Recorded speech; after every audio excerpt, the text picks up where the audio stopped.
అందించవలసిందిగా ప్రార్థన.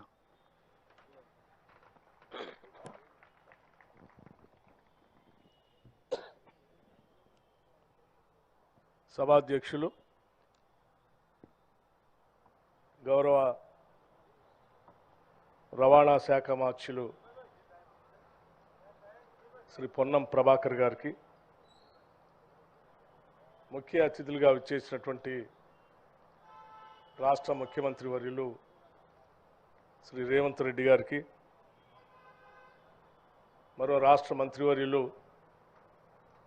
ఐటీ పరిశ్రమల శాఖ మార్చులు శ్రీ శ్రీధర్ బాబు గారికి, మరో మంత్రివర్యులు Panchayat Raj and rural development శాఖ మార్చులు సీతక్క గారికి, మరో మంత్రివర్యులు R&B శాఖ మార్చులు సోదరులు కోమటిరెడ్డి వెంకటరెడ్డి గారికి, శాసనసభ్యులు మల్రెడ్డి రంగారెడ్డి గారికి, శాసనసభ్యులు రాజగోపాల్ రెడ్డి గారికి, శాసనసభ్యులు డాక్టర్ కవ్వంపల్లి సత్యనారాయణ గారికి,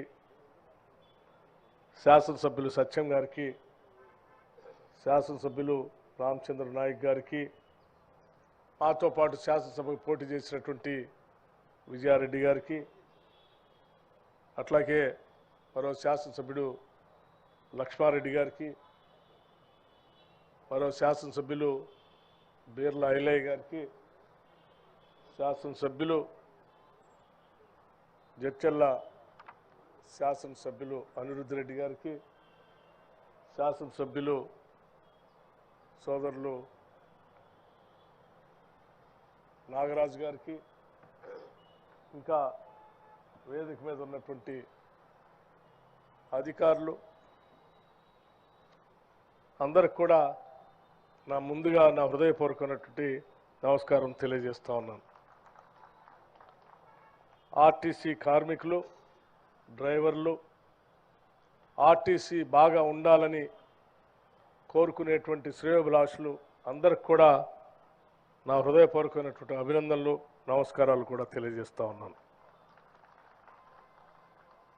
ఈరోజు 100 బస్సులు, నూతన బస్సులు ఆర్టీసీ వాళ్ళు ప్రారంభోత్సవం చేసుకోవటం అంటే నిజంగా ఇది చాలా సంతోషకరమైనటువంటి వార్తగా నేను భావిస్తూ ఉన్నాను. ఆఫ్టర్ 10 సంవత్సరాల తర్వాత, ఓ దశాబ్ద కాలం తర్వాత, ఈ దశాబ్ద కాలం మొత్తం కూడా మాకు తెలుసు ఆర్టీసీ కార్మికులు ఎన్ని రకాలైనటువంటి పోరాటాలు చేశారో వాళ్ళ అస్తిత్వం కోసం.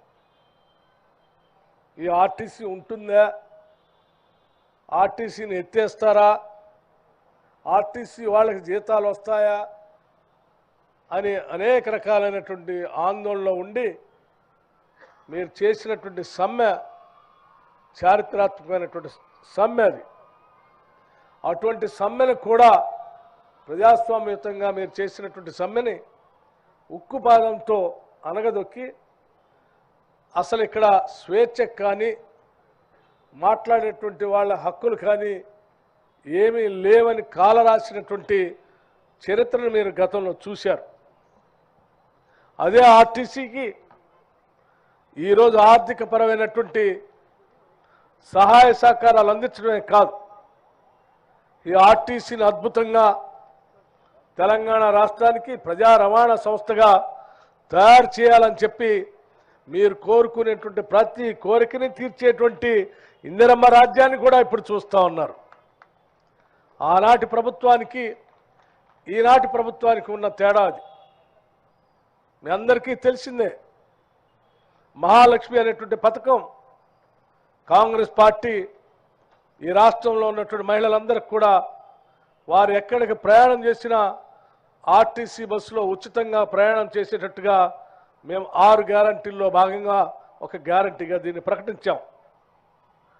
ప్రకటించడమే కాదు, అధికారంలోకి వచ్చిన మరుక్షణం నుంచే దీన్ని అమలు చేసేటువంటి కార్యక్రమాన్ని కూడా చేపట్టాం.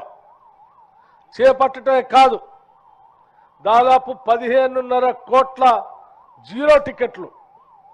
ఇప్పటికీ మహిళలు ఆర్టీసీ బస్సుల్లో ప్రయాణం చేస్తే గత ప్రభుత్వాల్లాగా హామీలు ఇచ్చి ఉచితంగా మేము తిప్పి ఆ భారం అంతా ఆర్టీసీ మీద వేసేటువంటి పరిస్థితిలో మేము చేయలేదు.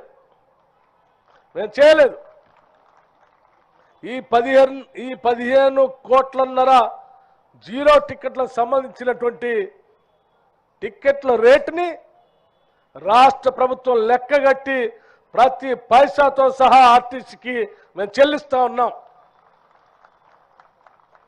15.5 కోట్ల సార్లు బస్ ఎక్కి మీ దగ్గర అన్ని సార్లు టికెట్లు కొనేవాళ్ళు దగ్గర నుంచి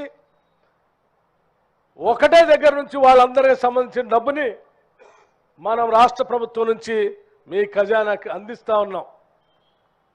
చాలా సింప్లిఫై చేసి మేము చేసే ఈ కార్యక్రమం వల్ల ఓ పక్కన రాష్ట్రంలో ఉన్నటువంటి మహిళలందరికీ ఉచితంగా ప్రయాణ సౌకర్యం కల్పించడమే కాదు, మరొక పక్క ఆర్టీసీలో ఎప్పుడు కూడా ఫుల్గా పోయినటువంటి బస్సులు, 50% ఆక్యుపెన్సీతో పోతున్నటువంటి బస్సులు, 50% తక్కువతో పోతున్నటువంటి బస్సులకు కూడా ఈరోజు మహాలక్ష్మి కార్యక్రమాన్ని మొదలుపెట్టిన తర్వాత ప్రతి బస్సు నిండుగా, ఈరోజు నిండుగా ప్రతి బస్సు రాష్ట్రంలో తిరుగుతాం.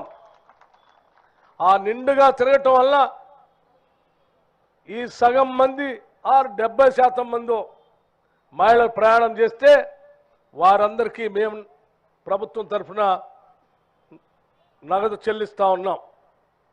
మిగతా వాళ్ళకి వాళ్ళు టికెట్లు తీసుకొని బస్సు ఎక్కుతూ ఉన్నారు. ఈ రెండింటి వల్ల ఆర్టీసీ బస్సు నిండుగా ఫుల్ అయ్యి గతంలో నష్టాల్లో ఉన్నటువంటి ఆర్టీసీ ఈరోజు లాభాల్లోకి వచ్చే తీసుకో. ఈ పథకం ద్వారా మీరందరూ ఆర్టీసీని నిలబెట్టుకునే కార్యక్రమంలోకి మనం అంతా వచ్చాం.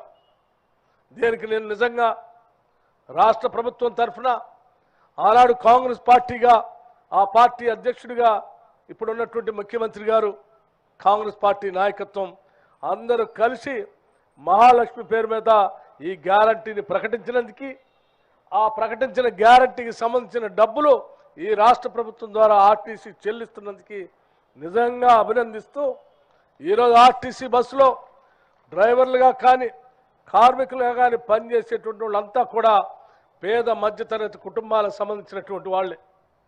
వాళ్ళు ఈ ఆర్టీసీ లాభాలతో నడిస్తే, కనీసం నష్టాలు లేకుండానైనా సక్రమంగా నడిస్తే వాళ్ళందరికీ జీతాలు వచ్చేటువంటి పరిస్థితి, ఆ జీతాల మీద ఆధారపడి ఉన్నటువంటి ఆ కుటుంబాలన్నీ బతికే పరిస్థితి ఉంటుంది. కాబట్టి నిజంగా ఆ పేద మధ్యతరగతి కుటుంబాలందరికీ కూడా ఆర్టీసీని కాపాడుతూ వారందరినీ కూడా కాపాడేటువంటి కార్యక్రమం మా అందరికీ అవకాశం కలిగిందని కూడా ఈ సందర్భంగా మనవి చేస్తూ ఉన్నాను. మిత్రులారా, ఏ మహాలక్ష్మి కార్యక్రమాన్ని మేము తీసుకొని ముందుకు పోతా ఉన్నామో ఆ కార్యక్రమంలో భాగంగానే ఈరోజు మీరు ఇంకా కొత్త బస్సులు కొనాలనేటువంటి ఆలోచన, ఆ కార్యక్రమం భాగంగానే ఆర్టీసీని బాగా బలోపేతం చేయాలనే ఆలోచన, ఇవన్నీ కలిసి మొత్తం యాతావాత ఆర్టీసీ ఈరోజు బలపడుతుంది. దాని మనస్ఫూర్తిగా నేను హృదయపూర్వకంగా ఆనందాన్ని వ్యక్తపరుస్తూ, మిత్రులు పొన్నం ప్రభాకర్ గారు లేకపోతే ఆర్టీసీ సంబంధించిన అధికారులు కొన్ని విషయాలు గత ప్రభుత్వంలో చెల్లించాల్సినటువంటి బాండ్లు రూపేణా మీకు రావాల్సిన దాన్ని రానికుండా ఇవ్వకుండా వాళ్ళు అనేక సంవత్సరాలు లాంచిన దాన్ని త్వరగా నిర్ణయం చేయమని చెప్పారు. తప్పనిసరిగా వారందరికీ వారు చెప్పినటువంటి అంశాలని పరిగణలో తీసుకొని పరిశీలించి ఆర్టీసీ మనది, ఆర్టీసీ మనందరిది, ఈ ఆర్టీసీ తెలంగాణ ప్రజలందరిది. దీని బలోపేతం తెలంగాణ రాష్ట్రాన్ని బలోపేతం చేసుకోవటం లాంటిది. అందుకోసమే దీని బలోపేతం కోసం రాష్ట్ర ప్రభుత్వం కంకణబద్ధై పనిచేస్తుందని మీ అందరికీ సవినయంగా మాటిస్తూ సెలవు తీసుకుంటున్నాను. మీ అందరికీ అభినందనలు కూడా తెలియజేస్తున్నాను. థ్యాంక్ యూ, ధన్యవాదాలు. Thank you sir.